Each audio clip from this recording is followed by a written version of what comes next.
Hello everyone and welcome to OL Expert, online learning with expert. This is your geography class and we have started the first chapter. That one is resources and development. We are going to continue the same chapter with this topic. Development of resources fine we are going to start with this one कि हमने देख चुके हैं कि resource actual में क्या होता है and what are the types of resource के रिसोर्सेज से कौन कौन से टाइप्स हैं मीन्स कौन on the basis of we are everything available in the environment which satisfy our need means जो भी एनवायरनमेंट में है जो हमारी नीड को सेटिस्फाई करती है, जिसके पास यूटिलिटी है, जिसके पास वैल्यू, जो हमारी नीड को सेटिस्फाई करे, दैट इज कॉल्ड रिसोर्सेज. अगर हमारी नीड को सेटिस्फाई नहीं कर रही है और अवेलेबल है इन द एनवायरनमेंट तो वो कभी भी रिसोर्स नहीं कहलाएगा. ये क्लियर कर चुके हैं हम. टाइप्स ऑफ रिसोर्सेज में हमने on the basis of exhaustibility भी देख चुके हैं, ओनरशिप भी देख चुके हैं हम, on the basis of status and development भी देख चुके हैं हम ये सब देख चुके हैं. फाइन. तो today we are going to start with this one, development of resources. क्योंकि रिसोर्सेज अगर हम प्रॉपर यूज़ कर रहे हैं, हमारे पास जो अवेलेबल है, तभी से हमारा डेवलपमेंट होगा, यानी कि हमारी सोसाइटी का डेवलपमेंट हो. हमारा means human being. Fine. So resources are vital for human survival. क्यों है वाइटल? क्योंकि अगर रिसोर्स हम यूज़ नहीं करते हैं तो हम सर्वाइव भी नहीं कर पाएंगे. क्योंकि नेचुरल रिसोर्सेज जो नेचर ने हमें दिया है उसको हम अपनी नीड के अकॉर्डिंग यूज़ करते हैं, तभी हम सर्वाइव कर पाते हैं. जैसे प्लांट्स हैं, वाटर है, ये सब क्या है? नेचुरल रिसोर्सेज ही तो हैं. उसको हम अपनी यूज़ करते हैं तभी तुम सर्वाइव कर पाते हैं. अदरवाइज विदाउट वाटर पॉसिबल है, विदाउट एयर पॉसिबल है सर्वाइव करना? नहीं पॉसिबल है. तो हम उसको क्या करते हैं? अपनी नीड के अकॉर्डिंग यूज़ करते हैं और हम सर्वाइव के लिए वो चीज़ ज़रूरी है. नेचुरल एनवायरनमेंट ज़रूरी है. हम नेचुरल एनवायरनमेंट को अपने अकॉर्डिंग मॉडिफाई करते हैं, तभी तो हमारा जो ह्यूमन रिसोर्सेज बनते हैं वो कैसे बनते हैं? इसी ऐसे से बनते हैं कि नेचर से लिया हमने, रॉ मटेरियल्स लिया, जो भी अवेलेबल है नेचर ने दिया है, उसको हम मॉडिफाई करते हैं अपनी नीड के अकॉर्डिंग, तो हमारा वो ह्यूमन रिसोर्स बन जाता है. जैसे कि बिल्डिंग है, रोड से क्या है, हम अपने आप सब कुछ नहीं बना पाते हैं, हमें नेचर से सामान चाहिए होता. सब्सटेंस हम कहाँ से लेते हैं? हम नेचर से लेते हैं, उसे मॉडिफाई करते हैं, हम अपना इनपुट डालते हैं, देन वो ह्यूमन रिसोर्स कहलाता है. क्लियर है? बट क्या है कि हम अपनी नीड की एक्सपेक्टेशंस बढ़ाते जा रहे हैं. हम अपने को सेटिस्फाई करने के लिए नेचर को यानी कि एनवायरनमेंट को एग्जॉस्ट करते जा रहे हैं. यूज़ इतना ज़्यादा कर रहे हैं कि वो भी अब डिप्लीटेड हो रहा है. तो उससे क्या प्रॉब्लम आ जा रही है? ज़्यादा किसी चीज़ का एक्सेसिव यूज़ करेंगे, किसी भी चीज़ का, तो वो प्रॉब्लम क्रिएट करेगी. नेचर की तरफ से हमें गिफ्ट मिला, एनवायरनमेंट ने हमें बहुत सारी चीज़ें दी हैं हमारे यूज़ के लिए, हम यूज़ कर रहे हैं, इट्स गुड. हम मॉडिफाई कर रहे हैं, इट्स गुड.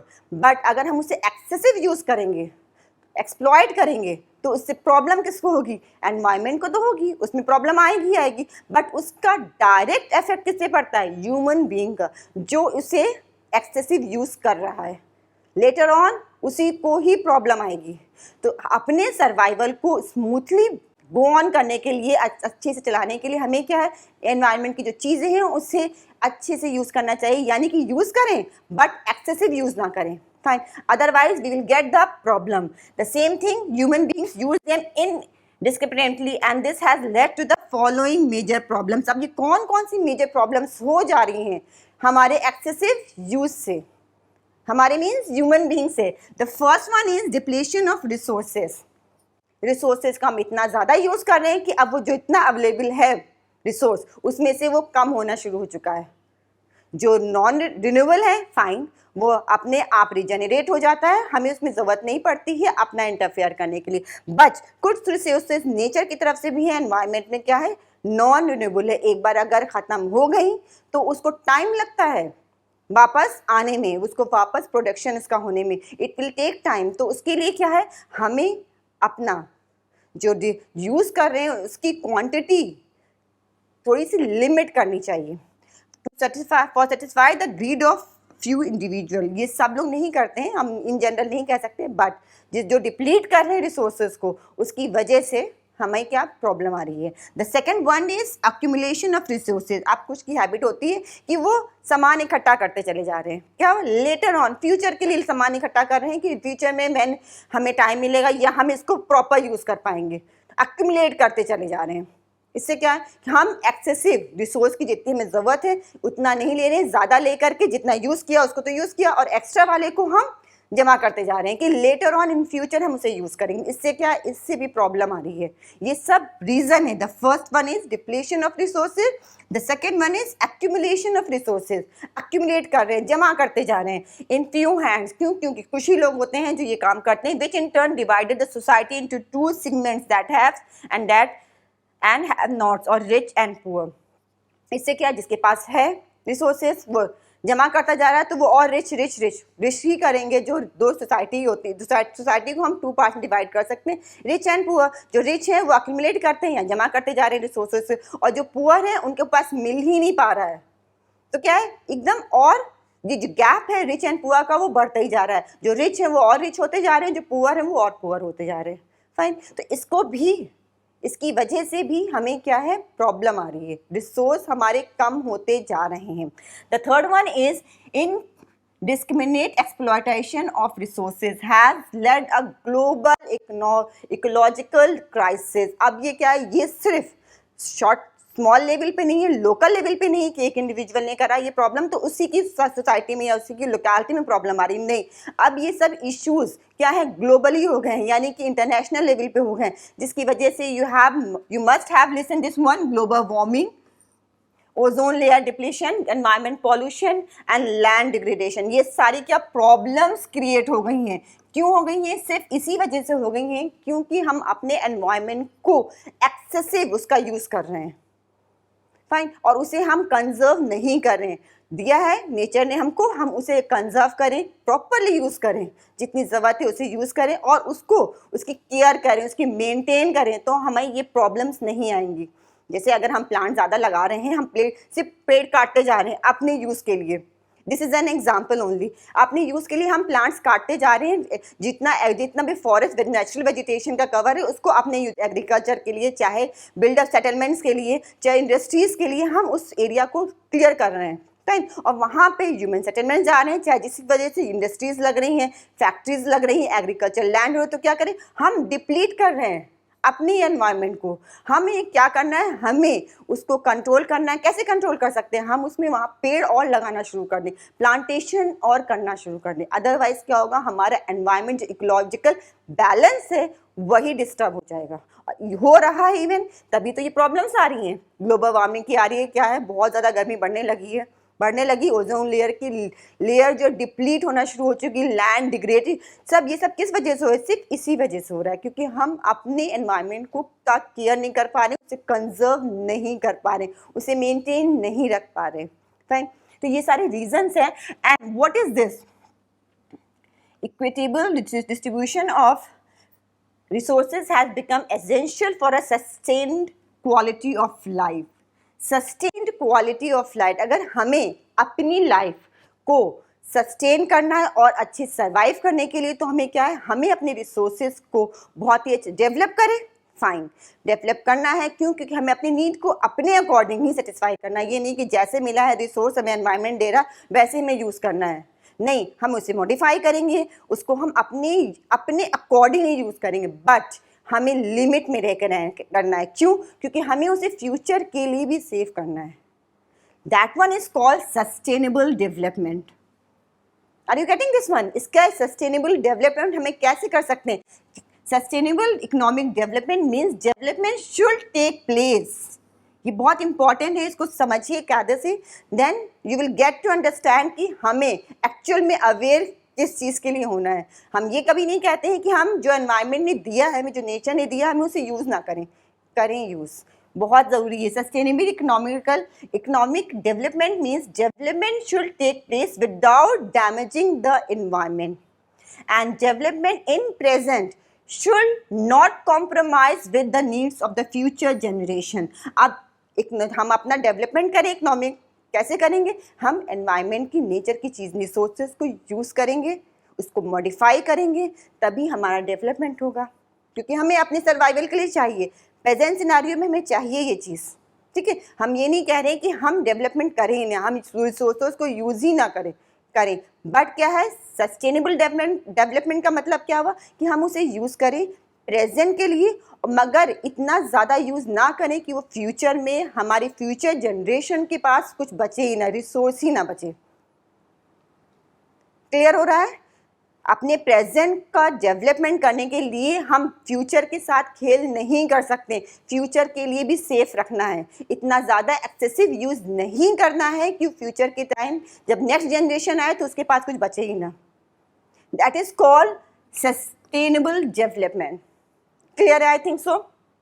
इसके लिए सिर्फ लोकल लेवल पे भी नहीं, बहुत ही ज़्यादा अवेयर हो चुके हैं, और इंटरनेशनल लेवल पे in the first time Rio de Janeiro Brazil का है, जहाँ पे एक समिट हुआ था 1992 जून में, सिर्फ इसी पर्पस से। क्यों? क्योंकि अब एनवायरनमेंट को कंट्रोल, एनवायरनमेंट का कंजर्वेशन बहुत ज़्यादा ज़रूरी था। सारे हेड्स इकट्ठा हुए थे, और हेड्स का मीन्स अलग अलग कंट्रीज़ के हेड्स इकट्ठा हुए थे, वहाँ पे एक समिट हुआ था जिसमें कि इस टॉपिक को डिस्कस किया गया था, और कुछ मेजर डिसीजंस लिए गए थे जिसको फॉलो क्या करना था। जितने लोगों ने पार्टिसिपेट किया था वहाँ की कंट्रीज़ ने, सिर्फ उस कंट्रीज़ के हेड नहीं, लोकल लेवल पे भी उसको अप्लाई करना था, यानी कि जो भी चीज़ें वहाँ डिस्कस हुई उसे इम्प्लीमेंट भी करना था। सिर्फ बातें ही करके नहीं कि पेपर में, डॉक्यूमेंट्स में सब लिखते चले गए कि हाँ ये होना चाहिए, बहुत एनवायरनमेंट में पॉल्यूशंस हो रहे हैं, बहुत ज़्यादा डिग्रेड हो रहा है, तो हमें ये हेड्स रखने चाहिए, मेजर्स हमें ये रखने चाहिए। डॉक्यूमेंटरी फॉर्म में तो हो गया, बट अगर उसे इम्प्लीमेंट नहीं कर रहे हैं तो what is the use for that one.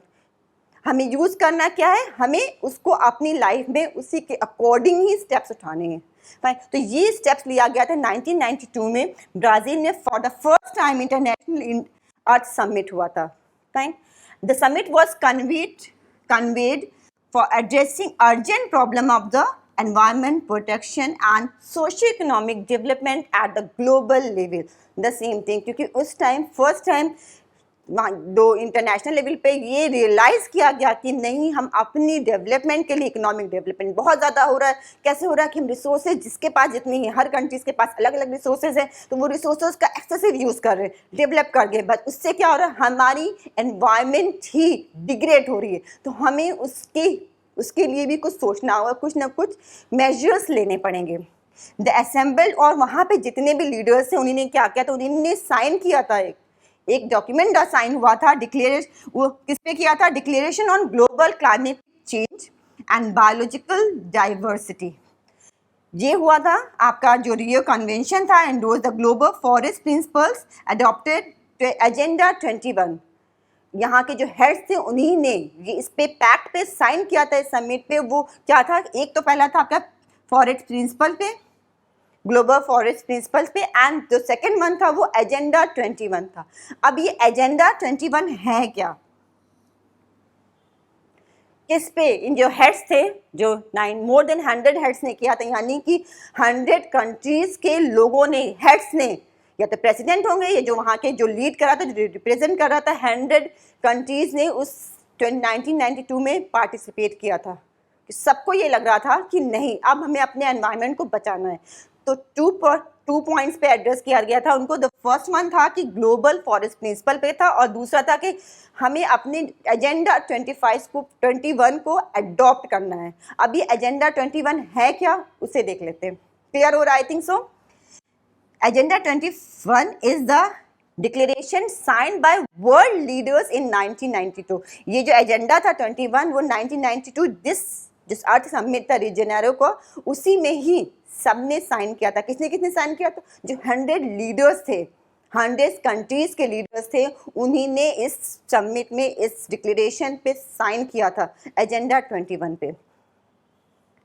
Eight the United Nation conference on environment and development, ये UNCED है, this full form of this one की United Nation conference on environment and development which took place at, ये हो गया आपका, it aims, और इसका purpose क्या था, एजेंडा 21 का पर्पस क्या था कि global sustainable development, it is an agenda to combat environment damage,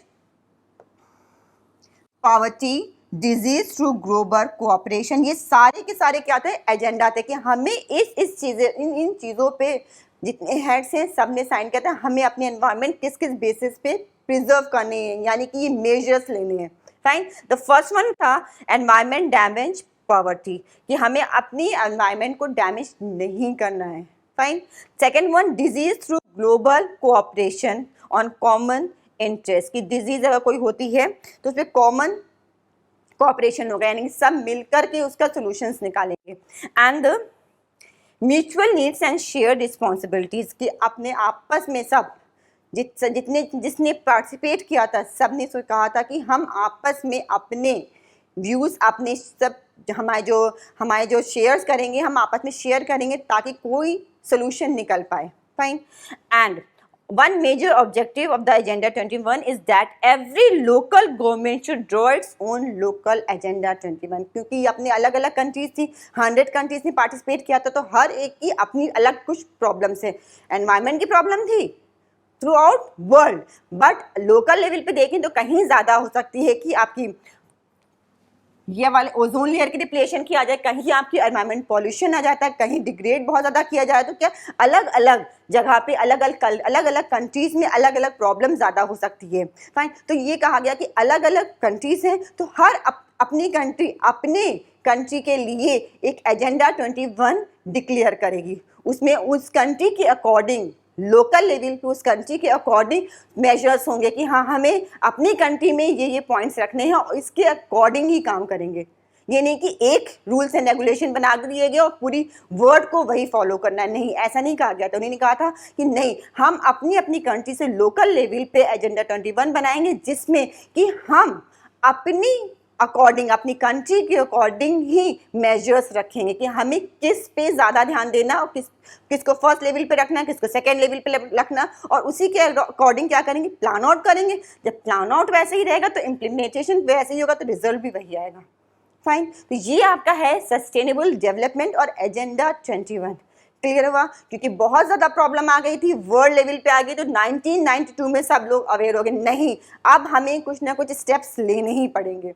Brazil में 1992 में क्या हुआ, सबमिट किया गया एजेंडा 21 को फॉलो करने के लिए स्पेशल अटेंशन ले लिए कि हाँ हम अपने अपने कंट्री से लोकल लेवल पे अब काम शुरू कर देंगे। Clear, I think so.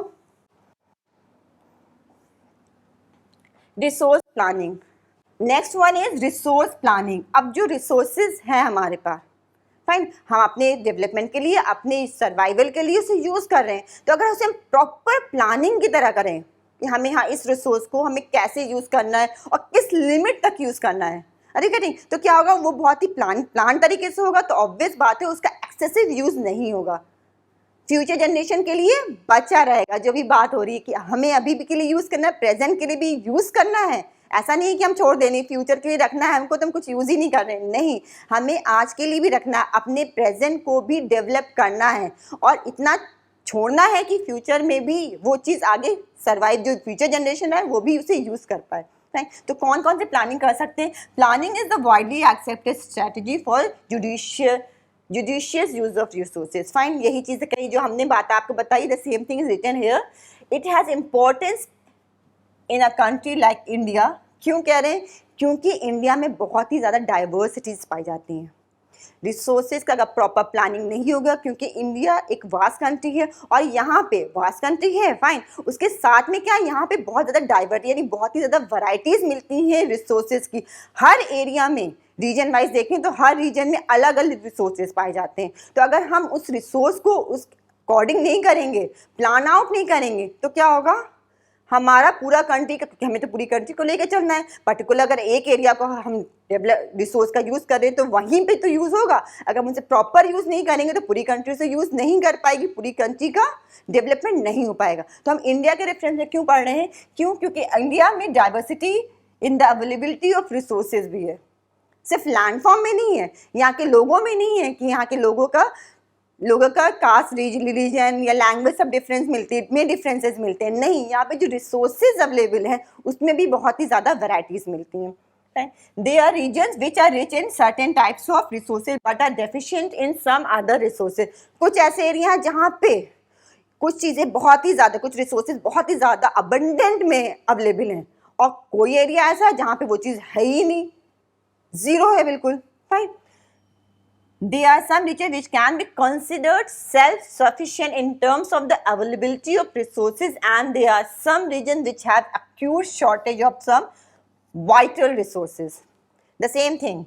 For example, एक example है यहाँ पे the state of Jharkhand, Chhattisgarh and Madhya Pradesh are rich in minerals and coal deposits. जो हमारा सेंटर का इंडिया है, झारखंड, छत्तीसगढ़ और मध्य प्रदेश, यहाँ पे अबंडेंस है किस चीज का है?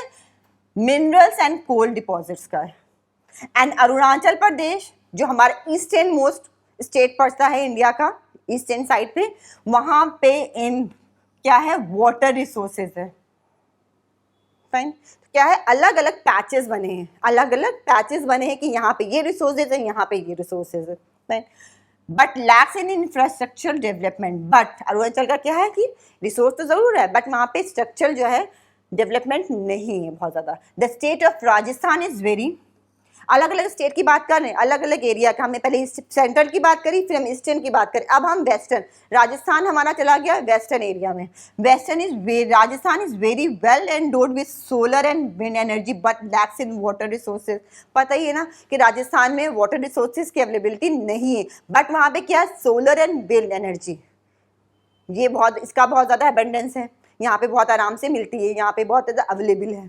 तो क्या अलग अलग पैचेस, ईस्ट में अलग है, वेस्ट में अलग है, सेंट्रल में अलग है, रिसोर्स अलग अलग पैचेस में मिलते हैं। The cold desert of Ladakh is relatively isolated from the rest of the country. अब लद्दाख, हम नॉर्दर्न पोर्शन देख लें इंडिया का, तो वहाँ पे क्या, वहाँ बिल्कुल ही अलग डिफरेंट है, आपका सीन ही अलग है। It has very rich cultural heritage, but it is deficient in water. ये लद्दाख की बात कर रहे हैं ना, वहाँ वाटर है, वो स्नो क्लैड एरिया जरूर है बट वाटर की अवेलेबिलिटी नहीं है, क्योंकि वहाँ पे तो स्नो ही होता है, उसे मेल्ट करिए तब वाटर मिलेगा। इंफ्रास्ट्रक्चर भी नहीं बहुत अच्छा, एंड सम वाइटल मिनरल्स, बहुत ही ज़्यादा वहाँ मिनरल्स के डिपॉजिट भी नहीं मिलते हैं। कहाँ? ये लद्दाख यानी कि नॉर्थ की बात कर रहे हैं। This calls for balance resource planning at the national, states, regional and local levels. तो इसी वजह से हमारी इंडिया को क्या चाहिए? डाइवर्स रिसोर्सेज मिल रहे हैं, पैचेस में मिल रहे हैं। सेंटर में अलग मिलेगा आपको, ईस्टर्न में अलग मिलेगा, वेस्टर्न में अलग मिलेगा, नॉर्दर्न में अलग मिलेगा, और अगर हम साउथ में चले जाएंगे तो वहाँ पे आपको अलग ही रिसोर्स के अब भंडार मिलेंगे जिसे कहेंगे। तो क्या यहाँ पे इंडिया जैसे कंट्री में प्रॉपर प्लानिंग बहुत ज़्यादा ज़रूरी है। क्या प्लानिंग होनी चाहिए, इसको हम नेक्स्ट क्लास में कंटिन्यू करेंगे। आपका टास्क क्या है? You have to prepare a list of resources found in your state. आपके स्टेट, आप जहाँ रहते हैं, जिस स्टेट में रहते हैं, वहाँ पता करिए कि कौन सा मिनरल, कौन सा रिसोर्स अवेलेबल है और उसकी क्या यूटिलिटी हो रही है, प्रॉपर हो रही है कि नहीं हो रही, और उसका फ्यूचर में क्या उसका फ्यूचर हो सकता है। अगर उसे प्रॉपर हम यूज़ करते हैं, आपकी स्टेट यूज़ कर रही है तो वेल एंड गुड, अगर नहीं कर रही है तो उसके फ्यूचर के एस्पेक्ट्स क्या हो सकते हैं कि आप अपना थोड़ा सा सिखाइए, क्योंकि फ्यूचर तो आप ही लोग हैं ना। आप सोचेंगे अभी से तभी तो फ्यूचर ब्राइट होगा। फाइन, तो this is your task. Next class में मिलते हैं। We are going to continue with this one, resource planning in India. Till then, take good care of yourself. Thank you.